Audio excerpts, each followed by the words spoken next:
बढ़ते हुए बिल से अगर आप परेशान हो चुके हैं तो उसका सबसे बेहतरीन हल एक ही है, वो है वेहीटाउन कराची में आप सोलर इंस्टॉल कर लें। आज वेहीटाउन कराची की जो पॉलिसी है वो सबसे ज्यादा यूजर फ्रेंडली है। बार बार हम एक कस्टमर्स को बताते हैं कि भैया सिर्फ एक पीएमटी है, उस पर सिर्फ 18% अलाउ करता है लोगों को। अगर एक पीएमटी पे 100 घर चल रहे हैं तो सिर्फ 18 लोग सोलर इंस्टॉल कर सकते हैं ऑन ग्रिड सिस्टम के ऊपर।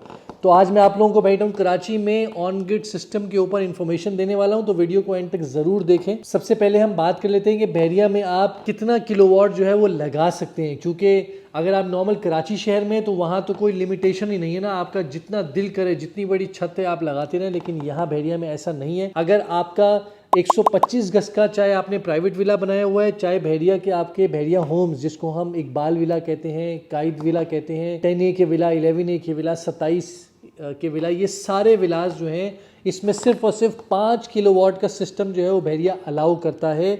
इसमें आप 10 किलोवाट का इन्वर्टर ज़रूर लगा सकते हैं, लेकिन जो सोलर प्लेट्स हैं वो टोटल 9 क्वांटिटी में प्लेट्स लगती हैं, आप इससे ऊपर नहीं लगा सकते। और ये सब लगाने के लिए बहरिया में आपको अप्लाई करना पड़ता है। इसके बाद हम बात करें, अगर आपका कोई प्राइवेट विला है, चाहे प्रेसिडेंट 1 में है, 6 में है, 8 में है, तो इन सब में आपको मैक्सिमम सिर्फ 8 किलोवाट का सिस्टम अलाउ है, जिसमें 14 प्लेट्स लगती हैं। अब वो 585 वाट की एक प्लेट आती है, मैक्सिमम आप 14 किलोवाट 14 प्लेट्स यहाँ पर लगा सकते हैं। 350 गज के विला में, जो कि स्पोर्ट्स सिटी का विला है, वहाँ 10 किलोवाट की परमिशन है, लेकिन वहाँ ऑन ग्रिड सिस्टम बहरिया ने बंद कर दिया है।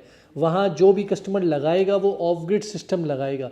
ये डिटेल से आप लोगों को बाद में आपको बता दिया जाएगा, लेकिन आप लोगों को बताया जा रहा है कि स्पोर्ट्स सिटी में ऑन ग्रिड सिस्टम नहीं है। कॉस्टली बेसिस पे ज़्यादा आपको पैसे खर्च करके आप वहाँ पर अपना सिस्टम लगा सकते हैं, और वो इसलिए ख़त्म किया है क्योंकि वहाँ की कैपेसिटी इतनी फुल हो चुकी है। जैसे मैंने स्टार्टिंग में बताया कि 18% के बाद बहरिया अलाउ नहीं करता, इसलिए वहाँ पर बहरिया अलाउ नहीं कर रहा। तो हो सकता है बहरिया 10A में भी, अली ब्लॉक में, आप 11B में आप कह रहे हैं कि यार बाद में लगा लूँगा, तो वो बाद में जो है वो फिर अल्लाह ही हाफिज़ है।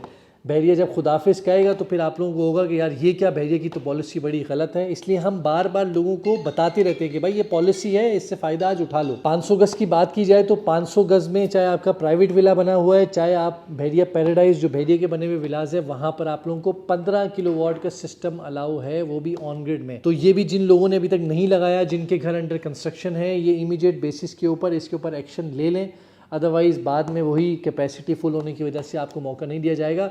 और वो लोग जो 500 गज के, जैसे प्रेसिडेंट 29 में लोग घर बना रहे हैं, 27A में घर बना रहे हैं, या प्रेसिडेंट 33 में घर बना रहे हैं, जहाँ इलेक्ट्रिसिटी नहीं है, वहाँ ऑफ ग्रिड सिस्टम है। वहाँ आप 25 किलोवाट, 30 किलोवाट जो दिल में आए, जैसे कराची शहर में क्योंकि वो ऑफ ग्रिड है, उसका इलेक्ट्रिसिटी से कोई ताल्लुक नहीं है, तो आप जितनी कैपेसिटी में चाहे आप लगा सकते हैं। तो एक सवाल अक्सर लोगों की जानिब से किया जाता है कि ये जो ऑन ग्रिड सिस्टम है इसमें लोड कितना चलेगा, मेरे पास 3 AC हैं, मेरे पास 2 AC हैं।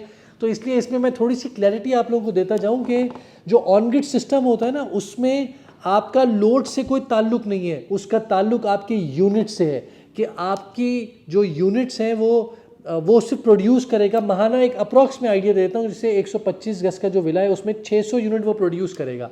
अब आपके घर की AC के साथ अगर सिर्फ और सिर्फ घर के यूनिट का बिल आपका आता ही सिर्फ और सिर्फ 300 यूनिट का है, तो आपके 300 यूनिट की आपकी सेविंग्स है, आपको कोई बिल ही नहीं आएगा।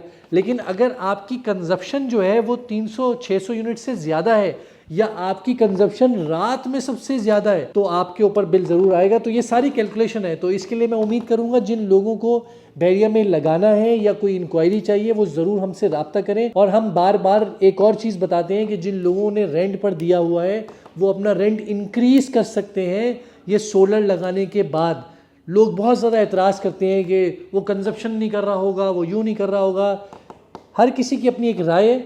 हमारे पास जितने भी हमने कस्टमर्स के लोगों को लगा कर दिए हैं, टेनेंट भी खुश है और ओनर भी खुश है। ओनर को भी कम इन्वेस्टमेंट करके ज़्यादा रिटर्न मिल रहा है, और टेनेंट को भी इलेक्ट्रिसिटी के बिल में 15-15 हज़ार की बचत हो रही है।